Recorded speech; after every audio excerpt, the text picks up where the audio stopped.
Coffee with Caregivers production costs are covered by a partnership with United Healthcare and the National Foster Parent Association.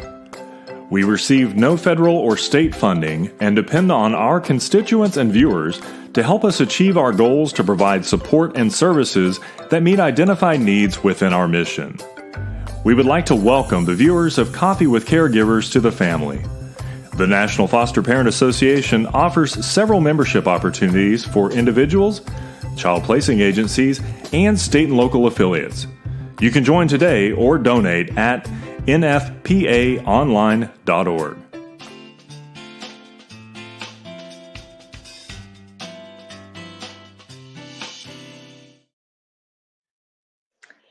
Good morning. Welcome to Coffee with Caregivers. Proudly brought to you by the National Foster Parent Association. Another good day. Pretty day here in Central Texas. Maybe not quite so hot as it has been. Chances of about 50% of showers.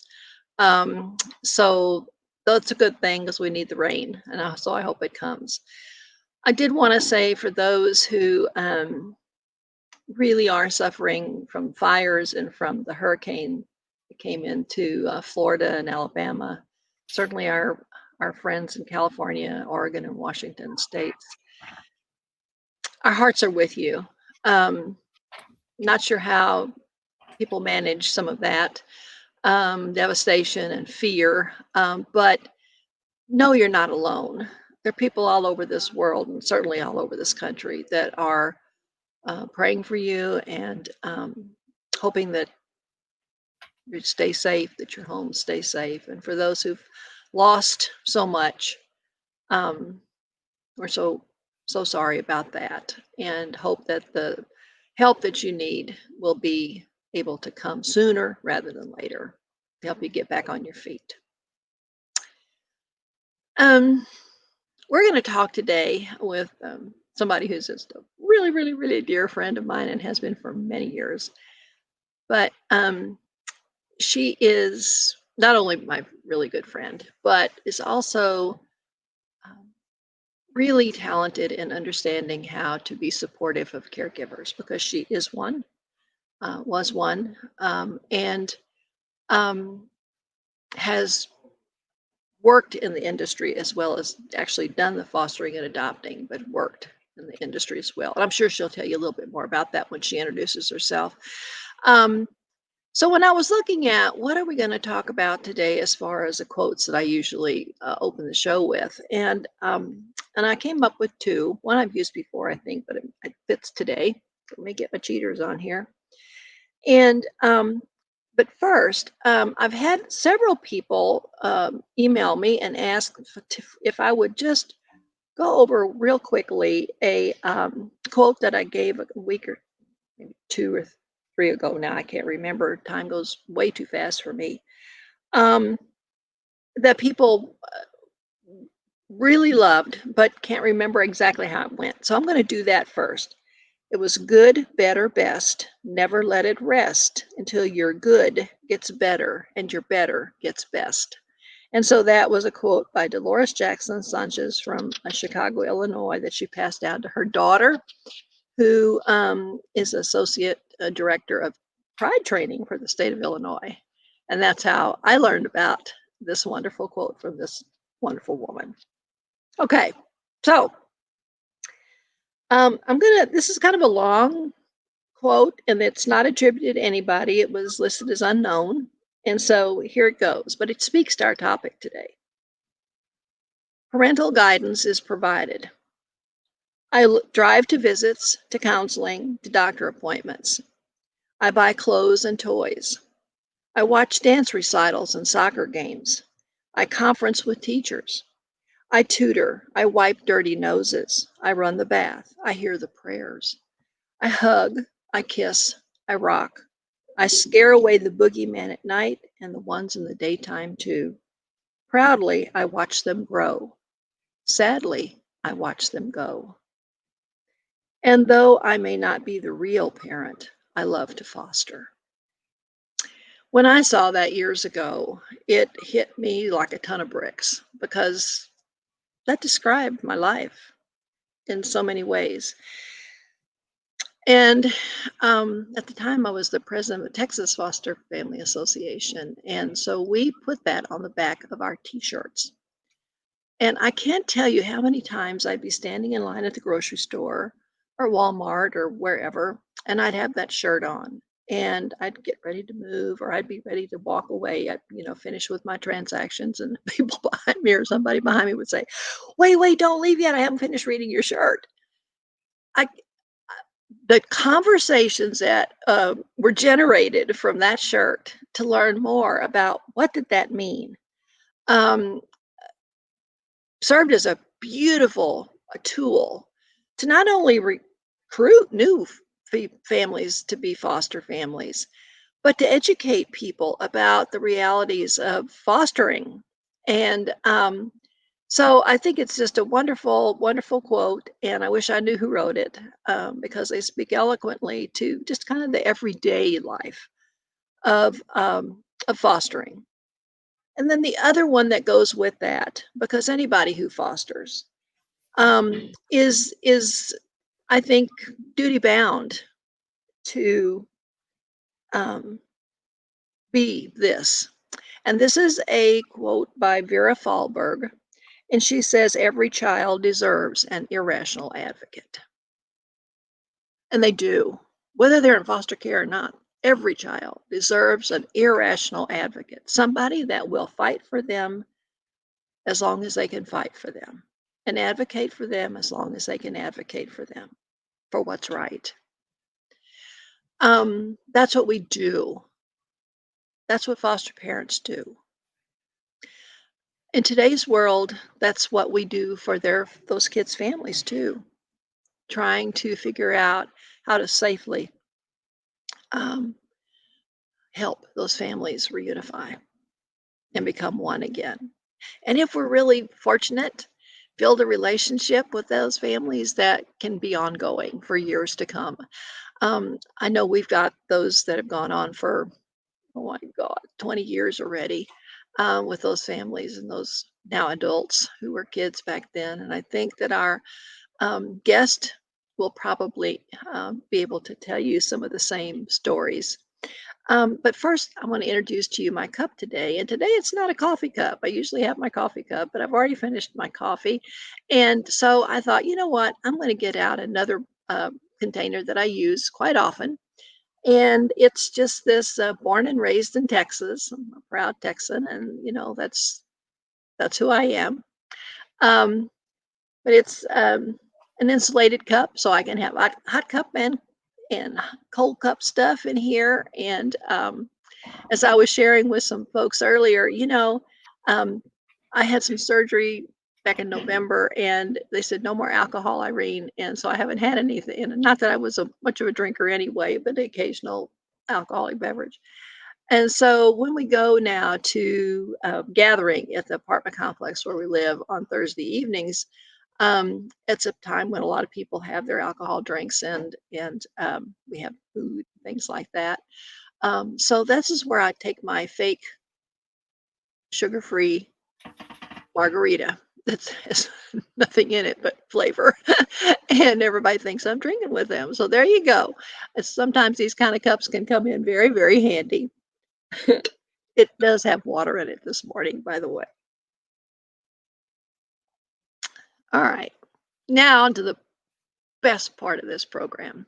I'd love to introduce to you my guest, Lana Freeman. There's my girl.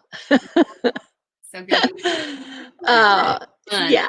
So Lana, I was trying to think back. Oh my God, how long have we really known each other? When did y'all move to Texas from Oklahoma? We moved to Texas in 1990.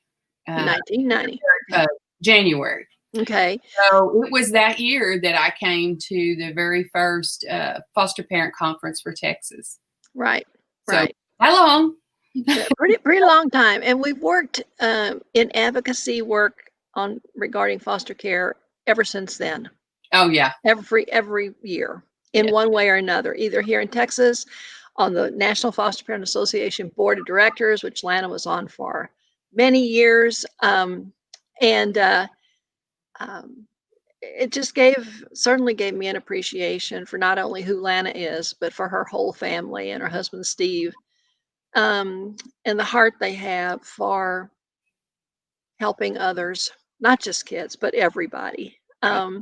And in their retirement, I want you to say a little bit about what y'all are doing as you introduce yourself, Lana, because I think it's so interesting that y'all what you're doing and that you're able to do that. You've made plans to make that happen, which is awesome. So, Lana is going to introduce herself and just talk about the things that she feels is important for y'all to know about her, and then she's going to tell you about her cup. Not, I don't know that's so important, but it's certainly a passion of mine. And in 1984, we became foster parents, and two kids that had no idea what we were getting into, but it was absolutely something that we talked about even in high school as kids, that we wanted to do. We had two little bitty ones of our own, and I can't tell you that everything was wonderful and rosy and perfect, but I can tell you that I totally, as an older woman, feel so fulfilled for those years. And sometimes I want to go back and just grab all those babies and know how fleeting time goes and how much I loved it. We started out in a little town, Muskogee, Oklahoma. Okies from Muskogee. And we were foster parents there for 6 years. And then we moved to Texas for 14 years, and we were foster parents there. And then the railroad, my husband worked for the railroad, moved us back to Oklahoma, and we were foster parents until just a couple of years ago, actually. And so it was over 30 years of fostering of about 300 kids. We adopted 6 of those kids. Everybody has always asked us, how did we pick? I don't know that. We just knew that that was what we should do for that child. And I don't know how much they appreciated that we did, but we love them. So we now are expecting our 15th grandchild. Yeah. Our lives are very full. We're very happy. I enjoyed my 20 years on the National Foster Parents Association. It taught me so much, so many great friends, so many experiences. Although we don't foster, we still, I still belong to several, and Steve does too, boards that deal with foster kids, especially in the judicial system. We look over the cases of the kids. So we're still very active in that, but we don't actually have the children in our home other than our own anymore. Right. Right. Well, tell us just a tad about your mission work now. Okay. Well, when Steve, years ago, I mean, we were very young. The missions program I'm going to talk about came to our church in Muskogee, and we'd never heard of anything like that. And of course, you know, there were all older retirees, almost every one of them. And we're thinking, you know, that'd be great. And Steve says, I'm going to do that when we retire. And I was like, okay, but that sounds like Foreverland. Well, we're at Foreverland now. Okay. And a couple of years ago, yeah, when Steve retired, he decided that this was what we wanted to do.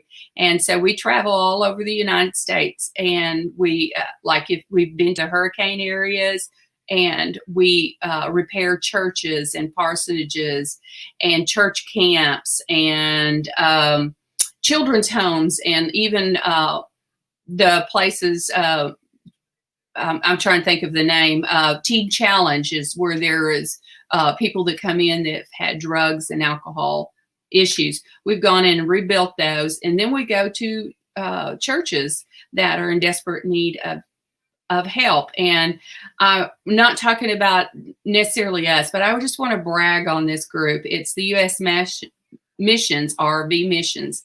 And we take our RV at our own expense, and we travel to these places. These people do. I'm just amazed at how some of them, they gave up their home for this. That's all they do. We haven't done that because I want to be around my babies, but we do it several months out of the year. Thank you. It's I've been blessed to be able to follow your adventures, and as you have them with this new program, and because you're so great and prolific at posting photos on Facebook about where y'all are and what the progress is at each of the sites that y'all are working on, and certainly the history of the little towns where you are. It's been really interesting. I'm seeing a part of the world oftentimes that I probably would never see otherwise if it wasn't for what you do. And so even though you're not the active foster parents anymore, I'm still learning from you, Lana, and I truly appreciate that.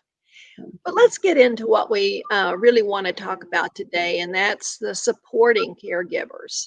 How do we do that in today's world? For sure. I mean, you and I were pretty good about that before, and telling people about what to do, how to do it, opportunities. But it's different now. Yes. It is. And you worked for a child placing agency, and you did recruitment and retention for a number of years for them. So you have that side of the equation as well, that the rules and the standards and everything. They're all the hoops that people have to jump through, and all the training they have to take, and all of the things that are there to set to help prepare them for this adventure. But then reality comes in, and that first child joins their family, right? And I know when it was like, did we learn anything in those classes? I thought I was going to know everything. I know nothing now. And so from day one, we needed support, and we didn't know where to go get it. And we wound up starting a foster parent association in our county because they didn't have one. And was a godsend, not just for us then, but for all the other families who came in. And then another county joined us because they didn't have leadership enough in that county to do it on their own. But those are so important. What I wanted to start with that is what we're seeing though now, and certainly in Texas, and it appears to be across the country, is that the local foster parent associations are going away. They're like dying out. When people need them more than ever to have that local connection, that local kind of support. What do families do? Well, I think about when we started, and I don't know about you, but back then we didn't even get any training. They just brought us the child. Okay. Basically. Actually, that's how ours started too. They didn't even know where our house was. They brought them to my daycare center. Yeah. That's how bad it was. They didn't know where we lived. Yeah. Just, okay. We did a quick background check on you, and here's the child. And I was overwhelmed because I was thinking that the children would be nurtured and loved, and to get children that didn't know how to accept that. No training on that whatsoever, and such a very, very young mother. So I started also a foster parent association in Muskogee, foster adoptive association in Muskogee while we were there. And it was just based out of my own need.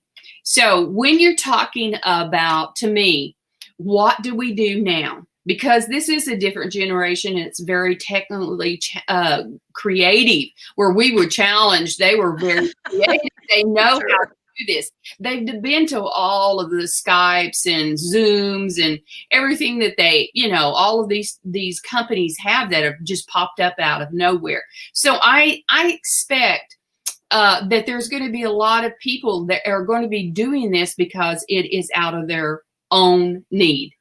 One of the things I did was a mother's lunch, just where we would go out just to get that connection. That's also a challenge nowadays. Yeah. How do you go out and how do you distance and wear masks and still feel like your needs are met? Most of the agencies and most of the associations are extremely challenged, but I really encourage them to get someone that's very good at this, very techie, that can go in and know how to set up like this meeting right here, right now, and do it with several people. Our own church did it during the pandemic when it first started. We had outdoor church, actually, where we drove up and we sat out at our cars, and somebody was at a mic. You could even do things like this, especially with the weather starting to get a little bit cooler in your area. There's ways to do this, but we we have to realize that it's not easy. When we set up those first foster parent groups, they were not easy for us. We had to get in contact with somebody that could get us all the foster parents. So work closely with your state agency or the program that's over your state, because I know some of them are privatized. Right. But there's a way. Where there's a will, there's a way, because actually they're hitting the same bumps that we are. They're having meetings constantly. How can we support these foster parents? I see the biggest challenge right now is in the fact that we have kinship across the board. But a lot of those are younger now, but there's still a lot of older folks that don't have a computer, that don't know how to sit down and do these things. So these are going to be extreme challenges for the state. And so they may have to do their meetings, go out and give material to these people. But be a part of whatever's going on. How can we support? And they may not be able to tell you, the foster parents themselves, how, but they can tell you the need. What can we do to support that need?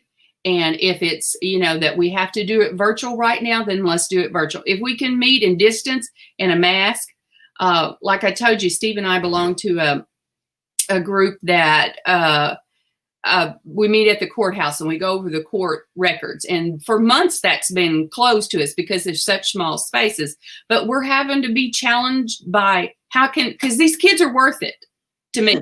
These kids are worth it to me. So, if we have to go in mask and we have to go in small numbers and, gather up these records and go over them, whatever we have to do, that's what we're going to do.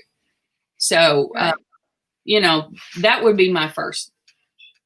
Yeah, foster mom said the other day that they're with a private agency, and she was saying that they have like a support group that would meet about every 3 months in person, even before the COVID-19.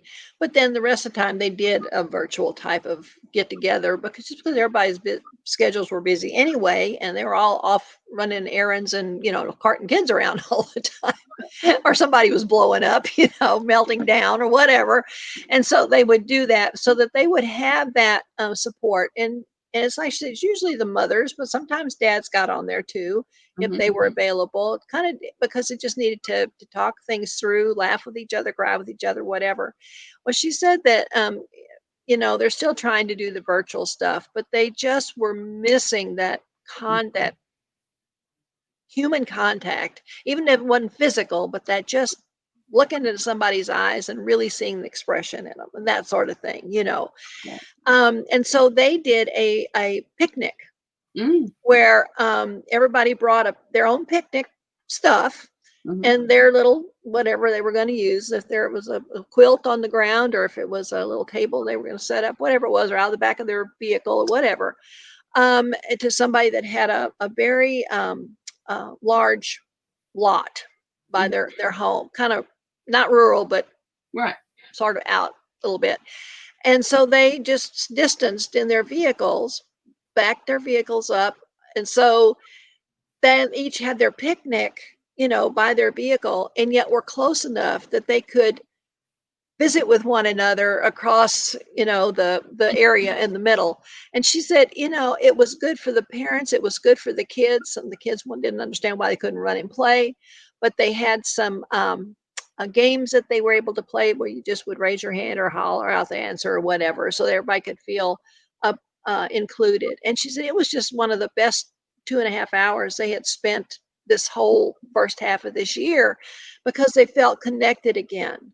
And they saw families where, another kid had a meltdown, or one was, they had to take one and walk to the other side or get in the car to calm them down. But yeah, I mean, just the realities of parenting their family. Right. That others were going through that too. And they could talk about the school issues and not going to school, and what do we do about that? All these things that are now just multiplied on top of what we would call the normal average fostering experience.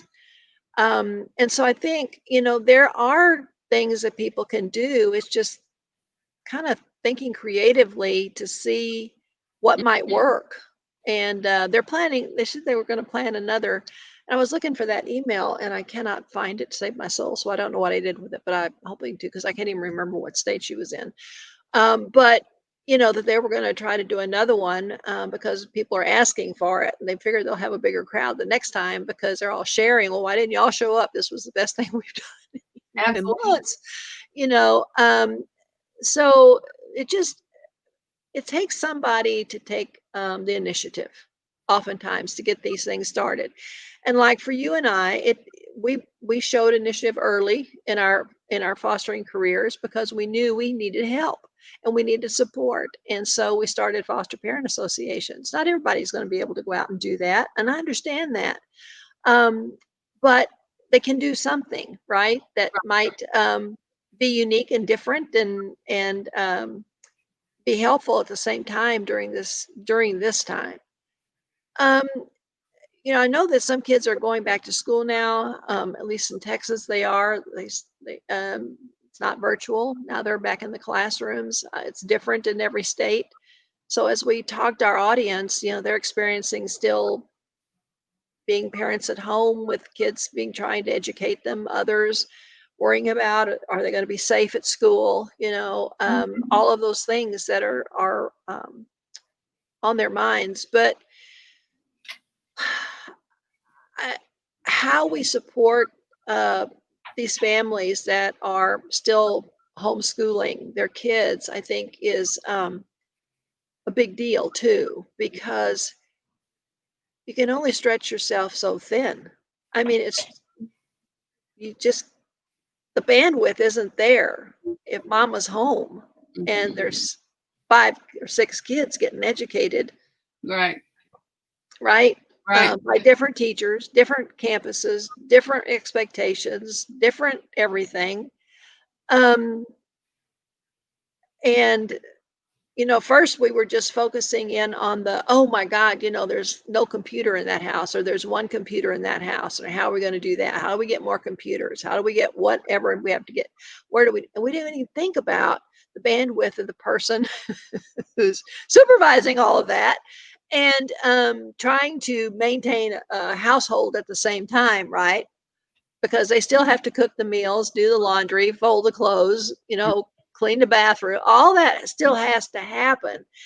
And the expectations that we are putting now on caregivers to be this superhuman person, more so than I think than we call our foster parents superheroes anyway. How do we say to people how much we appreciate what they're doing, but how they need to find a way somehow to practice some self-care? It's And I really think your morning ritual, I think, is so important for you. It has become important for me because I'm doing that now, Lana.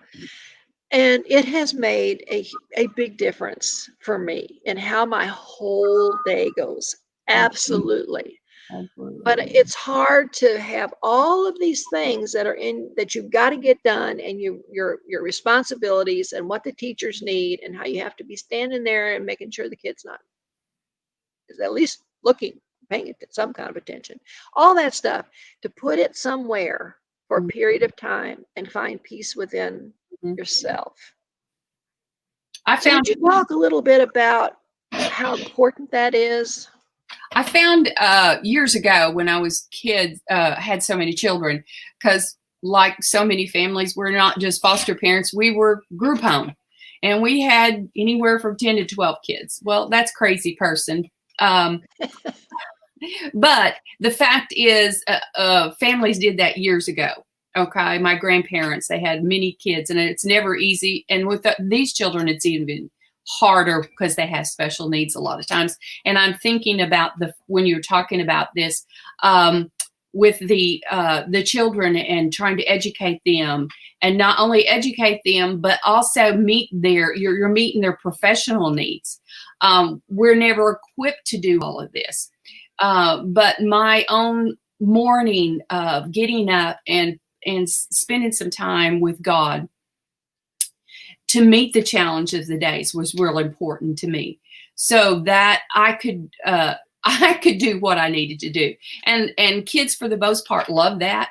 So foster parents can incorporate whatever they do to meet that first day meeting, you know, with yourself and what you've got to do.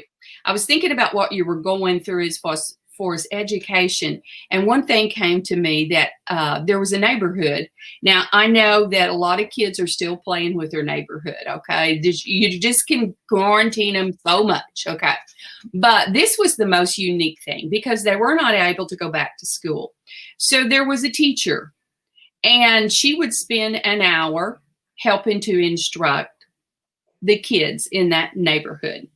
Then there was a mom who would give a cooking class to several of the kids on a certain day, you know, and then there was a music teacher that gave part of her music lessons and stuff to this. So the kids were met, and, you know, and there was a dad that was athletic. So you may, if you're not totally quarantined, this may be something you think about, or foster parents that you're with all the time. Because, you know, a lot of them are still having to do respite for others that's got a lot of needs. So this is something that you could do. Somebody has a skill.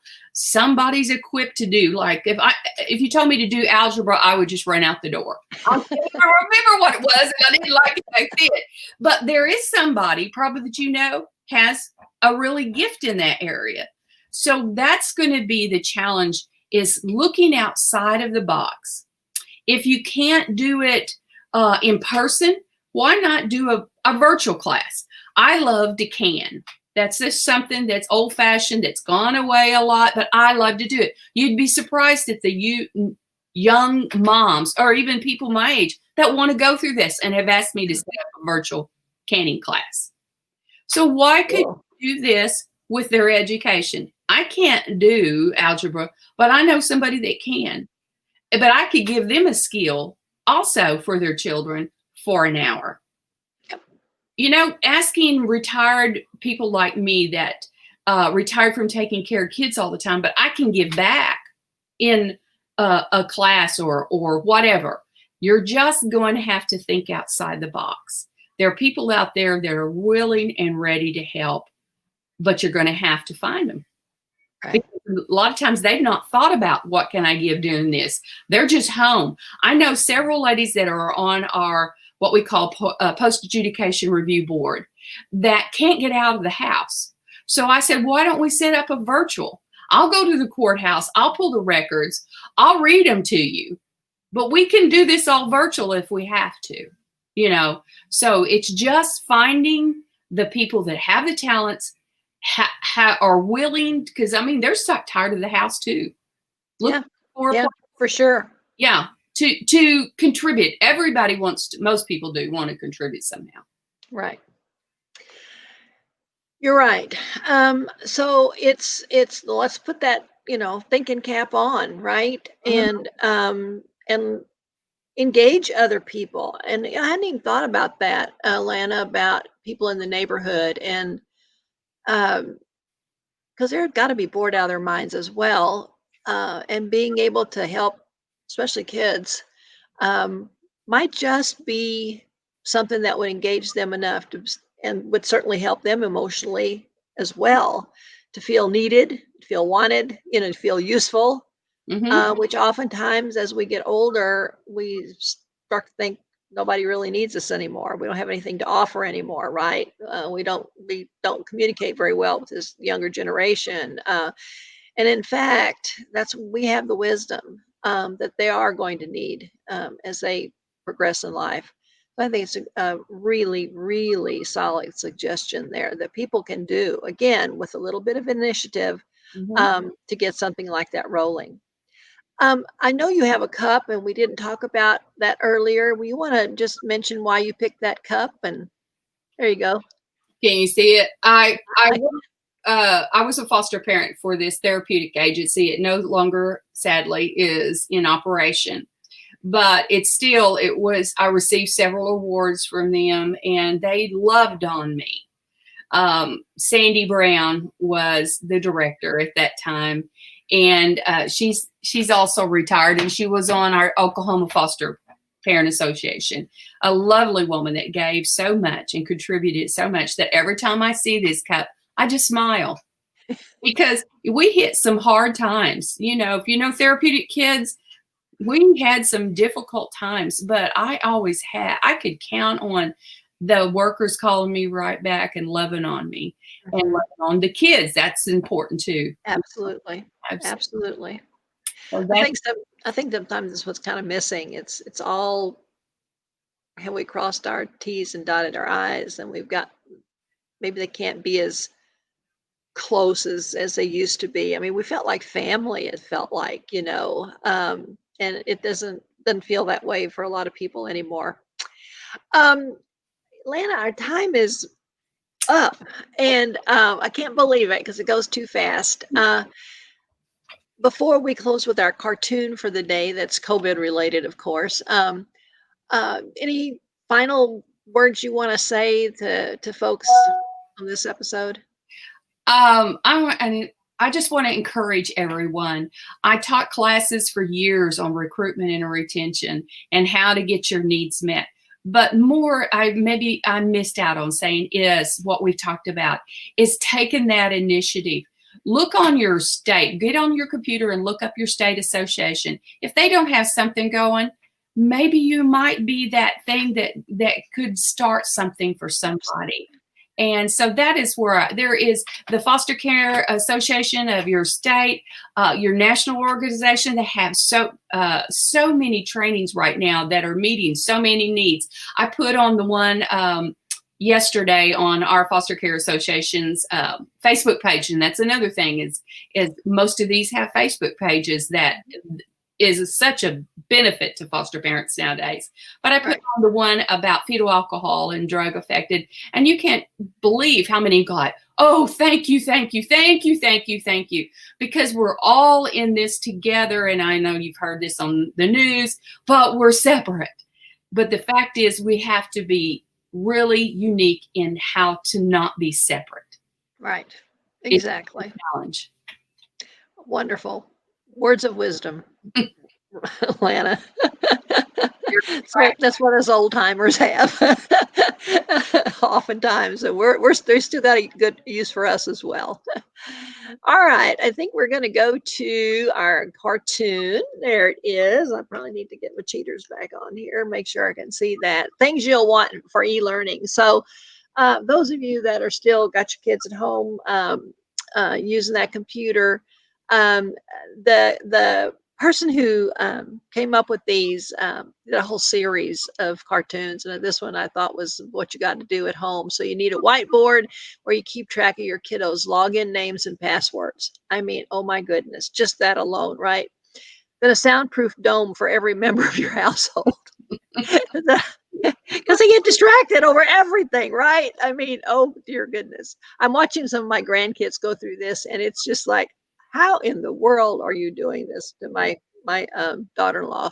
Anyway, extra boosts of sanity in the form of a delicious, yummy vitamin. I mean, I think we're all using gummy vitamins now, and so some extra sanity. I wish they did bottle that. And then a magic button that allows you to pause time. This one, when I showed it to my daughter-in-law, she just hee-hawed on because she said, it is so true. Mom, I need help. Me too. You know, I gotta go. I gotta tinkle. I gotta whatever. No, you can't because in the middle of a lesson, all this stuff. And she said, if I had a pause button, it would make my life so much easier. So this one struck me when I saw it, and I thought it would be appropriate for our audience, and it kind of fits really well with some of what we talked about today, Lana. So again, thank you so much for sharing your time with us, your expertise with us, your beautiful smile with us. And I'm hoping that perhaps in the new year, you'll come back on and we'll talk more about the recruitment part of foster care, because we are losing families in many parts of the country. And they're fearful of new children joining their family. They're stressed they've just on overload and can't take it anymore. And it's sad to get those calls and emails from people telling us that. And so we know we're going to have a shortage in foster families again. Hopefully, some of these families may feel like they can come back after they've had some time to recuperate and adjust. But we know the recruitment is going to be really important. And so I'd love to have you come back and let's talk about that beginning angle of that. Okay? Absolutely. All right. All right.